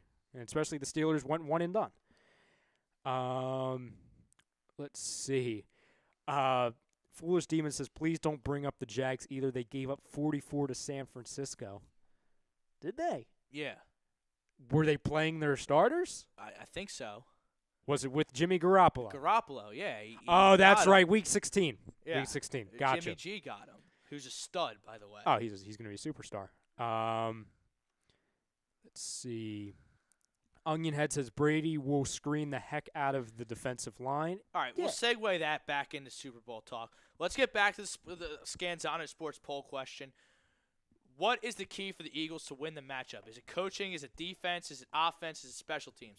I think that it's on Doug Peterson and Jim Schwartz to have a rock-solid game plan that these studs on the field can execute to take down the dynasty that is the New England Patriots. Ryan, I know you're a defensive guy. That's correct. I think the defense is the key to the game. I do, just because like we've talked about, it comes down to Patriots being known as a team that can get off to slow starts, that they're sometimes expected to get off to slow starts, then come crashing, into, an opponent like, against the Jags or the Falcons, for example, and then they find a way to win games. They're a great fourth quarter team, I would say, because they're able to, whether it's come back from deficits or, close out games, they're a very good fourth quarter team, and that's a credit to Tom Brady, Belichick, and, the people they have around them. But I think against this defense, a team that, a defense that's so physical, a defense that does not give up leads, and then, counteracting with a head coach that doesn't take their foot off the gas, I really think it does come to defense because, like we talked about 2 weeks ago prior to the Vikings game, once you're able to stop the run game on, whether it's the Vikings or whether it's the Patriots or against the Falcons, once they're able to do that, it's open up the floodgates against a 40-year-old quarterback that doesn't like to be pressured. And once he starts backtracking, then he's going to start throwing the ball up, and then it's fair game from there. So, like I said, Tom Brady's better than Matt Ryan. He's better than Case Keenum. That's not a question. You could say, like we talked about earlier, Nick Foles is not nearly as good as Tom Brady. That's fine. But when you talk about units and defensive units, you could say the Legion of Boone, yeah, they are great. That was fantastic. But they didn't get it done. And I think there's something different about this defense on the Philadelphia Eagles. And I just think it just comes down to them. If they can get their job done, if they can continue to do what they did against the Vikings, they could do against, what they did against the Falcons and what they did for a majority of the season, I don't think there's a question. I really don't. Dottie Everett, giving you a shout-out from Philly. How are you guys doing? I love watching. Dottie, we love having you on the show. Appreciate it. Dottie, great fan, tunes in every week. I'm sure she's all eagled up for the Super Bowl. Little late on the Sixers talk, but I'll read them. Simmons and Embiid, the foundation moving forward. Fultz is a bust. Bob, you can't say Fultz is a complete bust when he hasn't played. Was it Bob Hartman or Brinkman? No, Brinkman. Oh, okay. Yeah, I can't call Fultz a bust, not even playing a game. No, we said the same thing about, one of my biggest things I'm completely wrong in 3 years I've been here is that I said, Frank, you were on the show. I said 3 years ago, I said Joel Embiid will never step on an NBA court. I said that. And he has proved us wrong. You were almost right. I was almost right, but it's kind of the same situation with Fultz. Like right now it seems like, oh, God, he can't even shoot a basketball. He can't get on a court. It's very easy to say that now, and I understand it's off to a very, very rough start in his career. We can't say that yet because we waited 3 years to say Embiid is a bust. Like, how long was Embiid off of the court? A year and a half, 2 years? Right. I think that, Embiid's height, him being 7'3", yes, had a lot to do with that, and too. his injury history. Correct. Mm-hmm. Fultz is 19. He's, 6'4"? I believe so, yeah. He's not. And he doesn't have an injury history like Embiid did. Right. So, to call him a bust, I think that's a little harsh. But Simmons, Embiid, Sark, yeah, those are foundations. And then they're going to sign LeBron in July. So. Think so? Oh, yeah. He's coming. See, there was he's coming. There was apparently a source today. And then Brett Brown's going to be out, and Jay Wright is going to be in. Oh, God, Rob, don't do this. Are you really? Why not? No, because Jay Wright is going to win the championship again at Villanova this year, and then he's going to have nothing left to prove at Villanova. No. I could do a better job than Brett Brown. Oh, stop! See, this is the disconnect. This is the disconnect. We can't be doing this Super Bowl week. We cannot be talking about. We can't. You can't say Rob Taramina. Yes. Brett Brown is clueless. The system is terrible. Agree. His coaching is flat out terrible. 100% agree. Plays never work out of a timeout. That's 100% true. Constant turnovers in the most crucial moments. That's also true. I don't know how people can't see how this is a poorly coached team, regardless of inexperience. Listen. That's the comment of the night on Super Bowl week. I'm going to come across. He just hit every nail on the head. No, because, and again, I'm going to come across as a Brett Brown fanboy, which, whatever, I'm not. I'm not the biggest Brett Brown fan at all. But here's the thing, though. How many years has he been with the Sixers? How many years? What's this, his 5th year? How many years has he not had an NBA roster? 4.5? But Rob, he must listen to the show a lot because we have all the same talking points. Let me bring up something you said pre-show, okay? And you said this. bring up exactly what you said about Simmons and the rest of that roster right now without Embiid. What did you say? They can't score, but that doesn't. But that they yes, Justin Anderson, Trevor Booker, TLC, who I hate. Jared freaking Bayless. He's hurt. He's not playing right now. I don't know if he's in there tonight. Who cares? But regardless of inexperience and talent, there is no plan. They just want to run up the court as fast as they can and shoot a three, or have Simmons slash the hole. Listen. That's their whole offense. And I understand that Brett Brown has more work I to do. He's understand. not perfect by any means. But all I'm saying he's is had 5 years to instill a system. now with the turnover that he hasn't had A system's a system. No.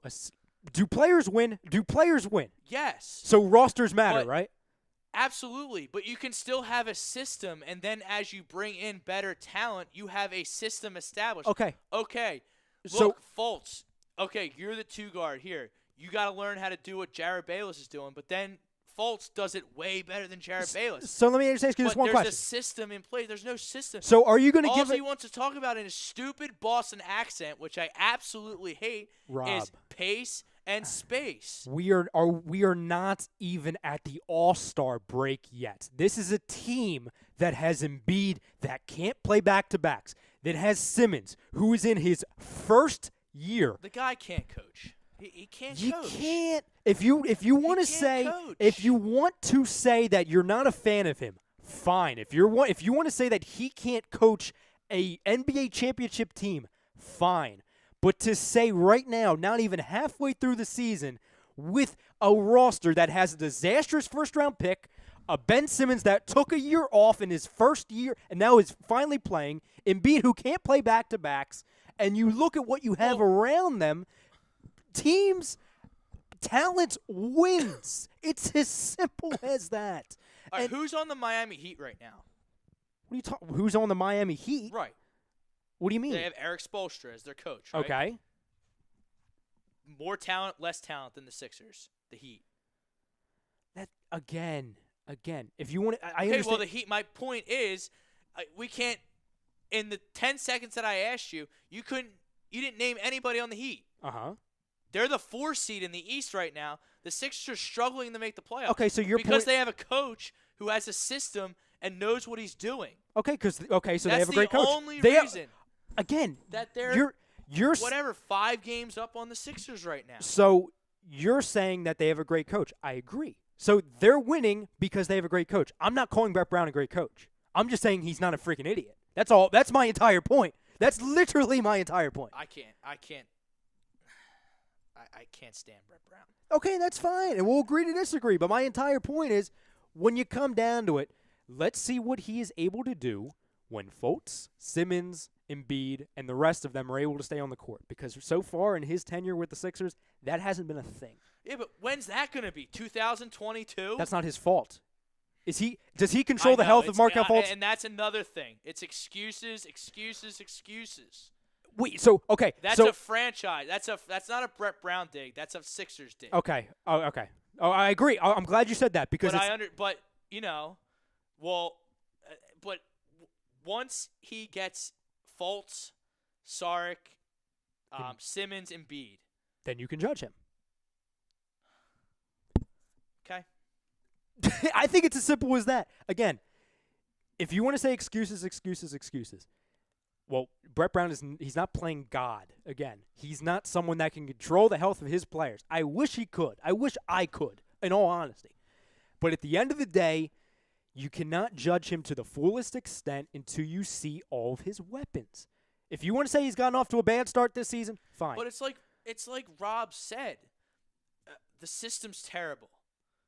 They turn the ball over so much.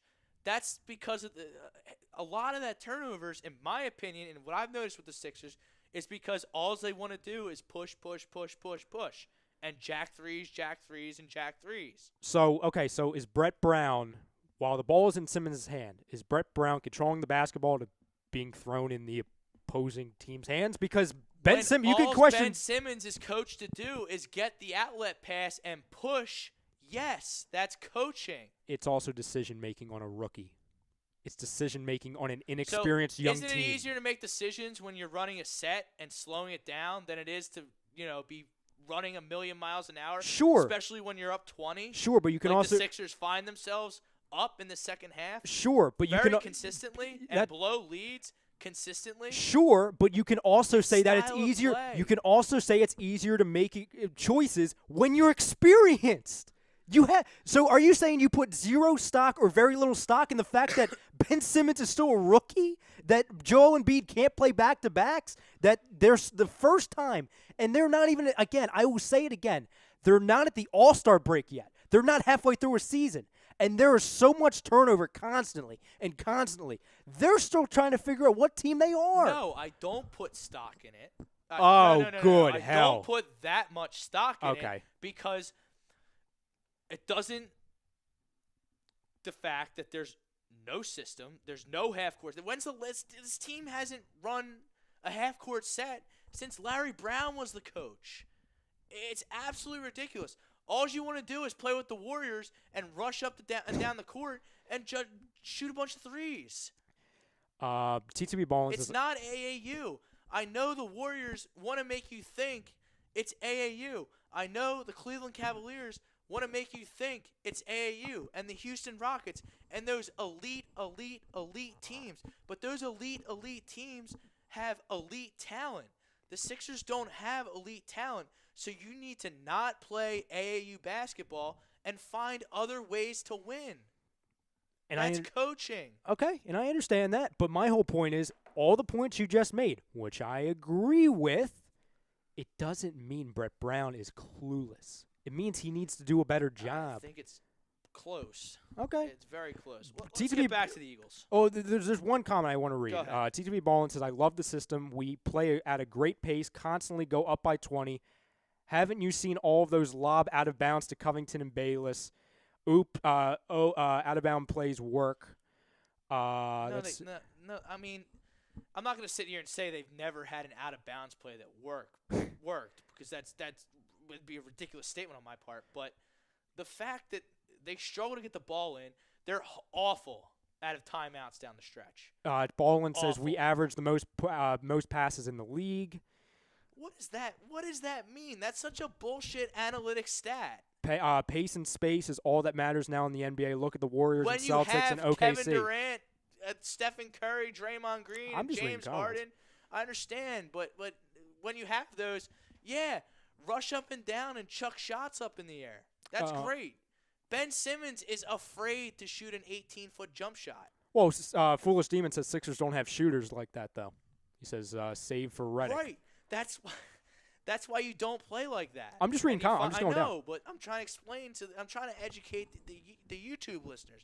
Yeah, when you get Redick healthy, which I don't know if he played tonight. I don't even know what's wrong with him or when he's going to be back. But, when you have Redick out there, that makes it a lot easier to play like that. The fact that Robert Covington hasn't done anything since he signed that big contract doesn't help either. Remember he was shooting like 53% from three, leading the NBA? Then they gave him a whole bunch of money, and he can't make a shot. Like, when those guys want to be elite shooters like they could potentially be, makes it a lot easier to play with pace and space. But when you have a lineup when you have a point guard in Ben Simmons who's terrified to shoot the 15, 18, 20-foot jump shot, you have an Embiid who's maybe the only good mid-range shooter on the team, doesn't play back-to-backs. Redick's on the shelf. Covington's been a huge disappointment since signing the contract. Cabarrot, he's not a shooter. He's a slasher. Jared Bayless stinks. And then you want to play like the Rockets. It's ridiculous. Do you want to go back to the Eagles, or do you want me to read a couple more comments? Go back to the Eagles. Let's get back to the Eagles. It is Super Bowl week. So the one question I had for you on the Eagles that they were talking about last week, who would you say is the biggest reason for the Eagles being on the search, being here? Who do you think is the biggest reason for it? Do you think it's Wentz? Do you think it's Peterson? Do you think it's the defense? Who do you think it is? Well, the fact that you were, what were they, 11-2? Yes. When Wentz got hurt, Mhm. and then that's all Wentz. The main reason that the Eagles are in the Super Bowl right now without Wentz is Doug Peterson, in my opinion. He's been a leader. He's been a play caller. He's been aggressive. He clearly has the respect of the locker room. The players love playing for him, which everyone said that they loved playing for Andy Reid, and he was a player's coach. Doug Peterson's a player's coach. No, he is. Yeah. So obviously you're 11-2 because of Wentz. You're in the Super Bowl post-Wentz because of Doug Peterson. I go a step further. I go to Howie Roseman. That's a good point, too. Because we talked about in years past on how he's not able to assemble a roster. You know, there's no depth. There's no adjustments. What Howie Roseman did at the beginning of this season, before this season, he went and built this team around his star quarterback, his young quarterback. He did that. And the entire storyline with Wentz when he was on the field was Wentz made his teammates better. Now, when you talk about when Wentz is off the field, Nick Foles, his weapons make Nick Foles better. Who's the credit for that? Not only the players, but Howie Roseman. And I opened the show with this last week. Look at the Minnesota game. Look at every player that made a big play in the Minnesota game. Mm-hmm. Not one of them was on the team the year before. Smith, Alshon, Jeffrey, look at the touchdowns. Ajayi, Blunt. Blunt scored a touchdown. Derek Barnett strip True. sack. Chris Long recovered. Oh, Chris the Long's been fumble. fantastic. Yeah. No, yeah, you're right. Not one player. Patrick Robinson, a huge pick six, changed the whole momentum of the game. People were talking about him getting cut in preseason because he wasn't in shape. Remember he made that stupid comment about how he's like 60% in shape or whatever, just like a total buffoon. Everyone wanted his head on a platter. Makes the play in the NFC Championship game. Howie Roseman brought him in. Joe Douglas brought him in, the front office. So you look at the Minnesota game, I mean, the proof's in the pudding there with Howie Roseman. Not one player who made a big play in that game was on the team last year.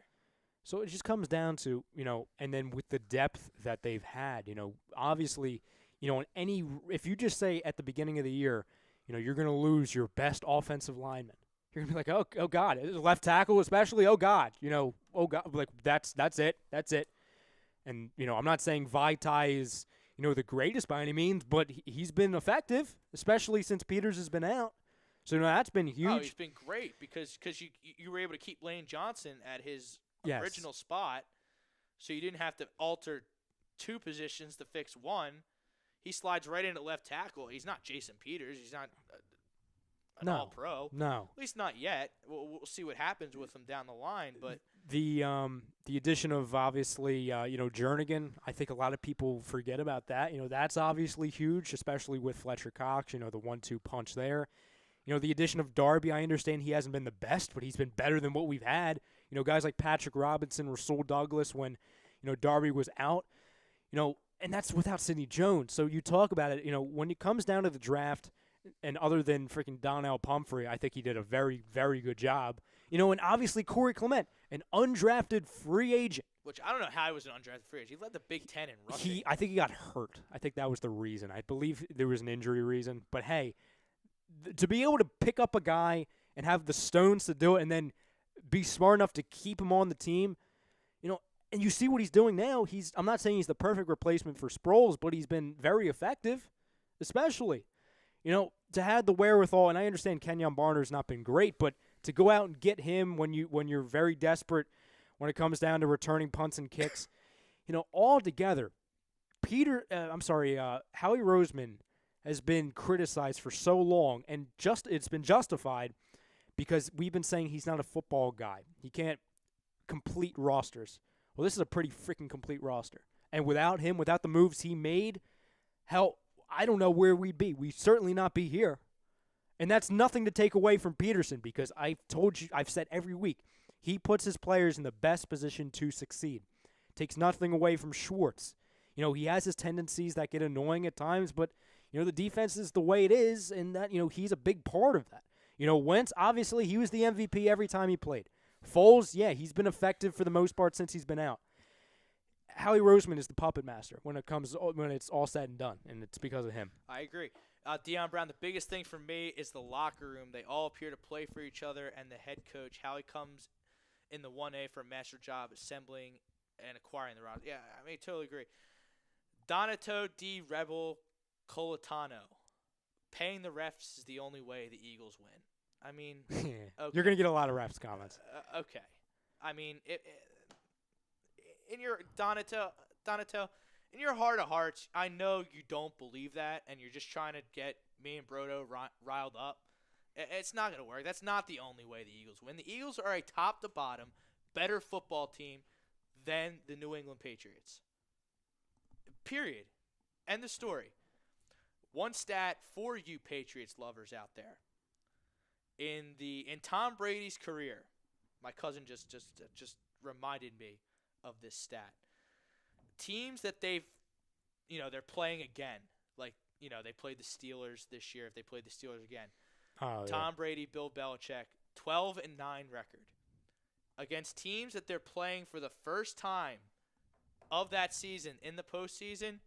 They're 15-0 in the Brady-Belichick era. I believe they're not the same numbers, but there was a similar stat with the Vikings to where, like, if the Vikings hadn't faced that exact same team on the road in that same season, they didn't have a good record. So, no, I agree. The Vikings are a bunch of sweats, though. I mean, the Patriots are the Patriots. I saw this the other day, too, and it's not a stat. It's just funny to me.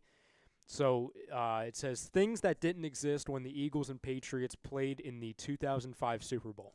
Did you see this tweet? I did not, no. So it's a long list. So the things that didn't exist were the following: the iPhone, Instagram, YouTube, Snapchat, Twitter, the iPad, BuzzFeed, Spotify, the Uber, the Alexa, which I'm scared to hell of the Alexa, Airbnb. The Alexa's great. It's in our kitchen. I don't want a at talking home. robot in my house. Scared of it? I'm not. If you ask it who the Eagles are going to win, I asked it this morning. They said the Eagles are going to win because of their defense. Then it does an EAGLES thing. All right, I like the Alexa. I like it. Well, with the Alexa, I successfully managed to piss off a couple people by messing with their Alexas. So I mean, one thing is like my mom got an Alexa over the holidays. So I'm like, well, here's the thing, she Frank. wanted to play music, so I'm like, hey Alexa, play Tupac. Well, and it started playing. You can't mess with my Alexa because I don't have one. See, Good. I think ahead. And whoever listened to it, I just messed with their Alexa by playing Tupac Shakur. Airbnb didn't exist. Bitcoin, Fitbit, Lyft, Waze, WhatsApp. Hashtags weren't a thing. Like, that's crazy. Like, hashtags are like everywhere. The App Store, Pinterest, Google Maps, Hulu. There was no Google Maps in 2005. That one, I'm like, excuse me. Well, it's like on that the internet. It's got to Did be not true, happen right? yet.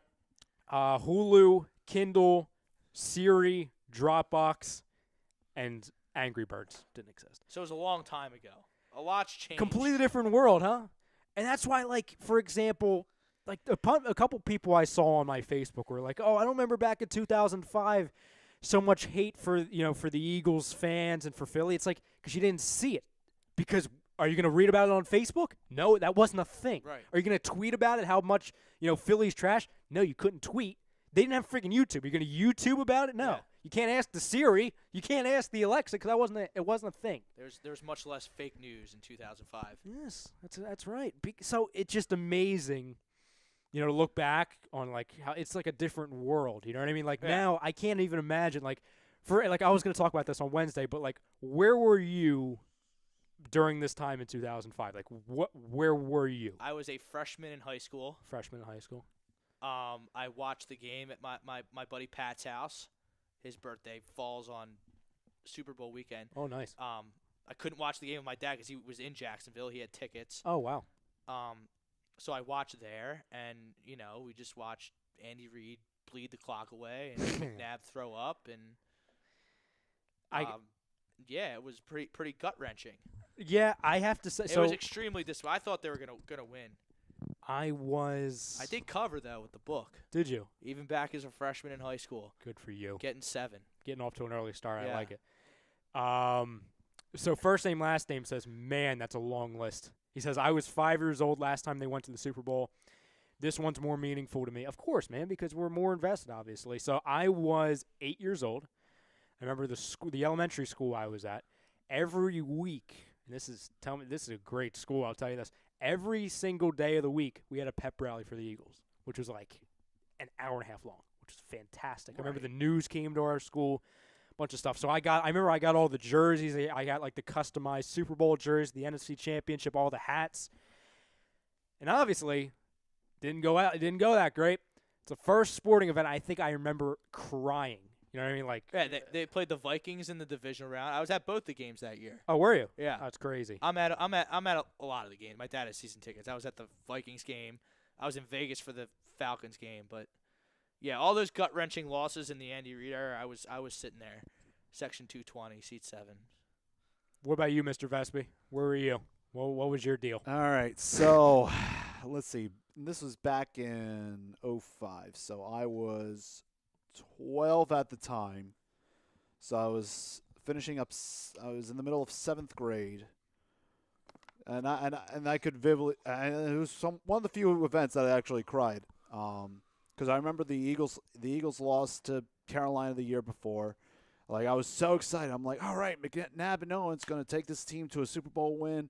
I remember our entire town was like so excited for an Eagles Super Bowl win, and watching what had occurred, that was probably the most painful thing I've ever endured that year. No, it was rough. It was rough. It was difficult. It was great because like a whole community rallying around a team and seeing it not happen, and then just waiting. Just this year, like especially like when I'm now working for the Philadelphia Eagles, a team that I've grown up watching since the day I was born, and making all the way to the Super Bowl. I think this game and this team has has much of an impact on me now than it has. I'll tell you this much. First off, so Foolish Demon says 2005. I was in the 7th grade in Vegas. Oh. Watched the first half and went outside to play football and saw the final play in the 4th quarter. As I was an Eagles fan, but didn't like them like I do now. 2004 is when I became an Eagles fan.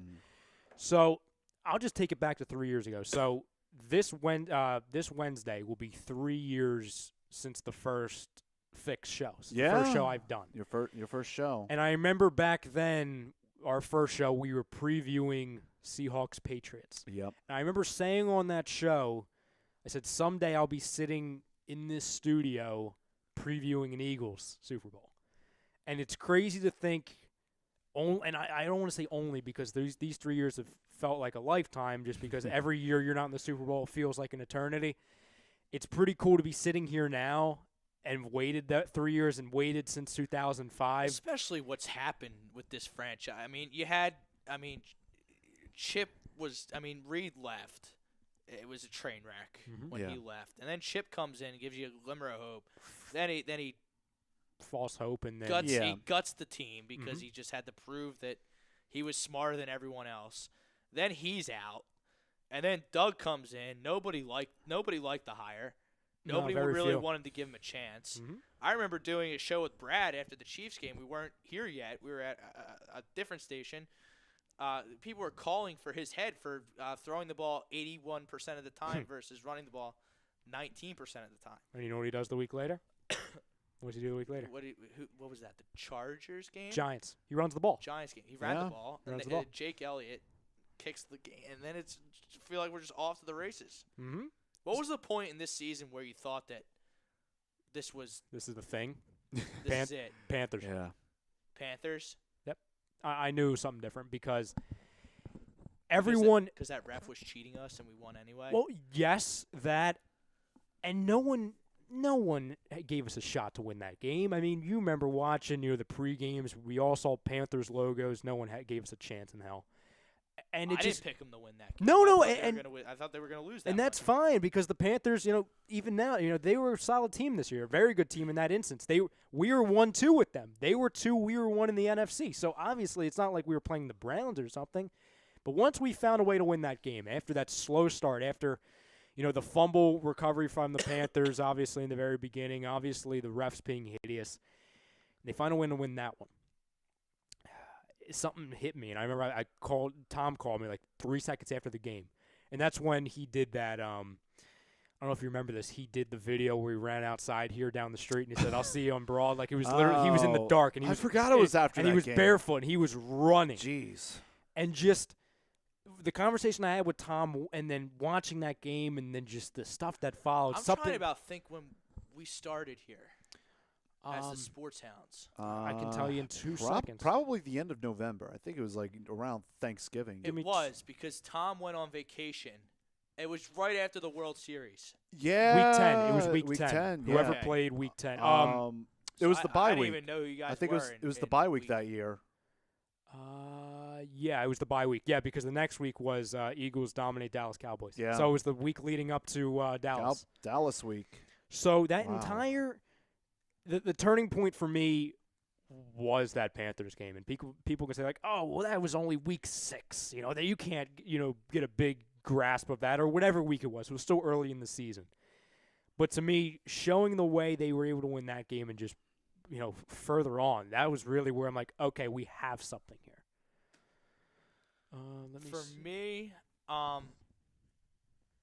For me, Andy Reid. You know, when the Andy Reid typical, just going out, laying an egg to just a bad team that you have no playing down the competition. Yeah, right, playing down the competition. Mm-hmm. When I saw them beat the Niners in the fashion that they did, that was like, okay, because one of those games, because I didn't think they were going to lose the Cardinals, which they trounced. So the Niners and the Bears game, when they won both those games and avoided the trap game playing down the competition, that was when I knew that, hey, this might be something here. You know, Doug Peterson, yeah, he's from the Andy Reid coaching tree, but this is not Andy Reid.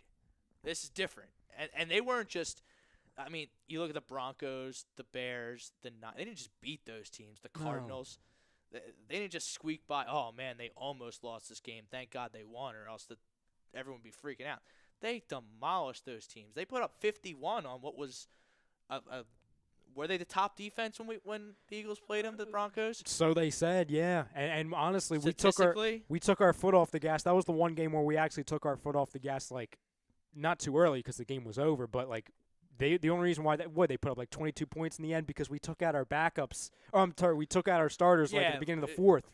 Von Miller came off the edge and just demolished Nick Foles. Yeah, and that was the first time we saw like, oh, I remember watching that game, by the way, because there was a lot of like chants in the stadium and people tweeting like, we want Nick, 'cause we didn't see him yet. And I remember thinking like, oh yeah, I'd love to see Nick. That'd be great, a throwback. As soon as he gets hit, I'm like, I don't ever want to see Nick Foles ever again. So it's funny how full circle things change. Let's see. Foolish Demon says, Panthers game opened my eyes even more. They played great regardless of the penalties. That doesn't happen to us. This was a special season after that to me. First name, last name says, I agree to that. I also thought we were special after the Rams game despite Wentz being out. That's huge too because, that's a close game. Momentum's going with the Rams, and they're able to find a way to win that game with a backup quarterback. I mean, McVay let him – he ignored Gurley down the stretch, which second half. Who do you think is going to get Coach of the Year, by the way? It better be Doug Peterson, or I'm going to be freaking out on social media. I completely agree with you. Now, who do you think videos galore? Who do you think is going to be MVP? I mean, can you make? I guess you can't make it Wentz since they're in the Super Bowl without him. But it's a regular season award. The votes would have came in before Nick Foles went crazy. It should be Wentz, but they're not going to give it to him because of the injury. So I'll take Gurley from the Rams. I put this in like a comment like 2 weeks ago because when we posted about it on the page, like who's going to be MVP, I said it would have been Wentz. It should be Gurley. It's going to be Brady because it's a quarter. It's an unnamed quarterback award, unfortunately. And I'll give you a stat, and that is so obviously Carson Wentz didn't get first team All-Pro. That was Brady. Brady beat him out on that when it came down to the rankings. So 9 of the last 10 years, an MVP has not gone second team. Like, they've always been the first team quarterback. Team QB. So 9 of the last 10 years. And then you have to say, like, okay, then you have to say it's Tom Brady, and it's a guy who got hurt. So then it's even further stacked against him. I think it should be Gurley. It's going to be Brady. First name, last name says Brady's going to be the MVP. I just look at it and say, I think Gurley and Brady were even at the beginning of December. I think you when you talk about impact for teams, all of that. And then it decides on who had a better last month. It's clearly Gurley. It's clearly Gurley. Oh, I think that the signature performance for Gurley was when they absolutely smoked the Seahawks in Seattle. He had 3 touchdowns. 3 or 4 touchdowns. Yeah, something ridiculous. Mean, against it was still a pretty good defense. Well, he had 3 touchdowns back-to-back weeks because I believe they played another tough game. They had back-to-back great weeks. I believe it might have been against the Cardinals or something. Frank, check that. Check who they played week 15 and 16. Week 15 and 16. Or 14. Just give me their last 4 games. All right, the Rams. While you're looking for that, Renee says they were great since game 1. When we broke the losing streak against the Redskins, that told me that Doug was ready to win this year, and he wasn't going to go off the past Eagles teams. I mean, that's a huge thing. That's a good point too. The Monday nighter against the Redskins too. Yeah. The Skins, they came to play that night. I think the Eagles won 34-24 that game, if my memory Yeah, that's correct. my memory serves me correct. But I mean, they took the Skins' best shot. I mean, the Skins really needed that game to, and Doug P got it done. And I think Gruden's a good coach down there, and I think Cousins is a good quarterback. Jay Gruden's a solid coach. Doug Peterson's on the podium as we speak at the Super Bowl extravaganza. Shaquan Gitters says they boo the Eagles every time they're on the stage. Of course. Of course they do. Bob Brinkman wants Super Bowl predictions. Yeah. Bob wants Bob's got 20-16 Eagles because he likes 6 because he's got 6 in his block pool. Eagles hold Pats to 1 TD and 3 field goals. I will give my prediction now. Whether you want to give it Wednesday. I'll give it now. I will take the Eagles 24-21, a reversal of 2005. And MVP, I'm going to take Alshon Jeffrey. I don't know what kind of odds he gets to win the MVP, but I'm looking at Jeffrey. He's been on absolute fire ever since the second half of that Atlanta game. I think he's poised. He's really good friends with Stephen Gilmore. I think that he's going to get the better of that matchup. 24-21, Eagles. All right, so I'm going to go with, and I always like to add a little storyline when I give predictions. So it's like Noah Eaton. Yeah, I'm not going to narrate it like he does, though. We only have 3 minutes, so I'm not going to go on a 20-minute rant. So it's going to be a very close game, and I think the storyline coming out of it is going to be, the Patriots are going to come back, but they can't do enough in the end to where it's going to completely flip the storyline of, the Patriots can win games late. This is going to be – Brady comes up short. Exactly. Gotcha. Now, I do have them having the lead on the final drive, though, because I think this comes all the way down to it's going to be 24-23 Patriots, final drive. And a certain guy by the name of Jake Elliott's going to kick the winning field goal, 26-24, player of the game. And I know you're going to say, what the hell is he saying? It's going to be Torrey Smith. Because at the end of the day, big players, he's been due. It's someone like that. Oh, man. Because when you talk about experience, when you talk about a guy who's been due, and I think especially after that flea flicker 2 weeks ago against the Vikings, that's going to be big for him. I think it was huge for him to go from dropping a ball early to catching a ball late and being a key guy against a team that was down. I think Torrey Smith's going to have 2 touchdowns in this game. 2 touchdowns. That's just me. Oh. Call me a fraud. Call me a homer. 26-23, Torrey Smith player of the game. How many times have we seen just a no-name player just win the Super Bowl MVP? And Torrey Smith's not a no-name. He's played in this game before. He's Frank, due. what do you got?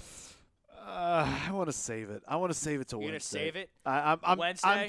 I'm still figuring it out until Wednesday. So that's all right. Classic. That's a classic plan. I know. Saturday at 1, we're going to be having the Super Bowl roundtable. Yep. Everyone from A2D Radio is going to be in the mix, one way or the number. I'll be in the mix. Ryan, Frank, Tom, everyone. We'll be talking Super Bowl from 1 to 3, 1 to 4. We don't really know yet. However long you guys want us to go, just be there, and we'll go as long as you Hell, want. we can go all night if we want to. We're going to be talking everything about this Eagles season, looking back on it, looking forward to the Super Bowl. Give us your best moments. Come in, join the fun. Obviously, keep reminders. It's 1 o'clock Saturday, A2D Roundtable, Eagles, all of your favorites from all of the A2D shows. I'm looking forward to that because It's gonna be exciting. I still feel like the new kid, and I haven't mixed it up with everyone at the station yet. So I'm Saturday's a definitely great looking for that. time to do that. So Super Bowl 24-21 Eagles. I'll see you Saturday. Thanks, everyone, for listening.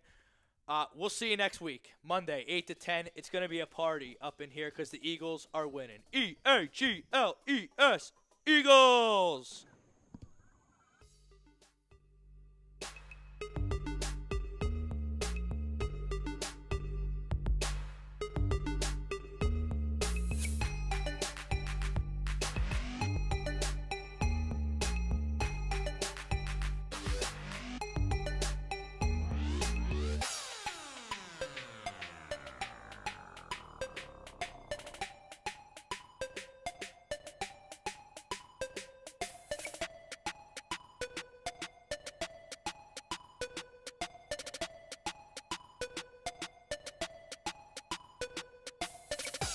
Hi, folks. Bob Mannery here. You're listening to A2D Radio, real sports talk radio for the fans, by the fans, no agenda.